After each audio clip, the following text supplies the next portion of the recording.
Hey viewers, আজকে জিমে for back pain আমি ট্রাই করলাম একটা equipment. It's for mostly for back stable করার জন্য। It's call back extension. So ওটা করলাম, করার পরে আমি খুব একটা বেশি করে করতে পারিনি কারণ অনেক ব্যথা আছে ব্যাকে। তো আমি অল্প দিয়ে শুরু করলাম আজকে। তো মনে হলো যে ইট ওয়াজ গুড। আমি কালকে আবারও যাব, গিয়ে এই ব্যাক এক্সটেনশনটা আবারও ট্রাই করব। এটা ব্যাকটাকে স্টেবল রাখে। আর আমার যেহেতু একটু সবসময় একটু লোয়ার ব্যাক পেন প্রবলেম আছে, তো আমার কাছে মনে হয় আমার জন্য এটা খুবই জরুরি। অ্যান্ড এখন থেকে আমাকে এইটা করতে হবে। অ্যাটলিস্ট এক্সারসাইজ করার আগে আমি 5 থেকে 10 মিনিট এটা করা উচিত।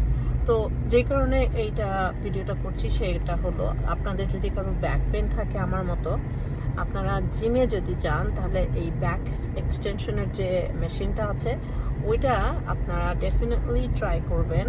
এটা কিন্তু লং রানের জন্য, ব্যাকের জন্য অনেক ভালো।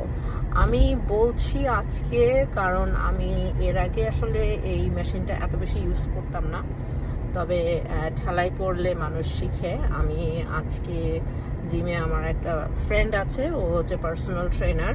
তো ও আমাকে আজকে বলল যে যেহেতু আমার ব্যাকটা প্রায় ব্যাক পেনটা হয়, তো এই কারণে আমাকে বলল যে আমি প্রতিদিন যেন একটু করে এটা ট্রাই করি। করতে করতে একসময় দেখা যাবে যে আমার ব্যাকটা একটু স্ট্রং হয়েছে অ্যান্ড স্টেবল হয়েছে।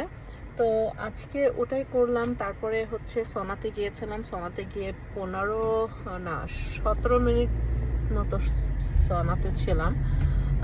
তো আর তেমন কোনো এক্সারসাইজ করিনি কারণ ব্যাকের ব্যথা এত বেশি যে আর কোনো কিছু করতে পারছিলাম না। তো এনিওয়ে এখন বাসায় যাব, অনেক লেট হয়ে গেছে। আমি নর্মালি ডিনার করি 6টার সময়, আর নাসিম আর আমি দুজনেই 6টার সময় ডিনার করি, কিন্তু আজকে অলরেডি 6:34।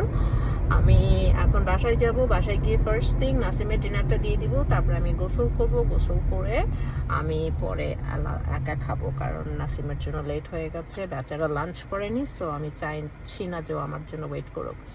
সো যাই হোক, বাসায় যাব, খাবার অলরেডি রেডি আছে, জাস্ট ওটা গরম করে দিয়ে দিব। অ্যান্ড জাস্ট আপনাদের সাথে কুইক একটা ভিডিও শেয়ার করলাম ব্যাক পেনের জন্য কোন মেশিনটা জিমে ভালো সেটা। তো আবার কথা হবে আপনাদের সাথে। ভালো থাকুন, খোদা হাফেজ।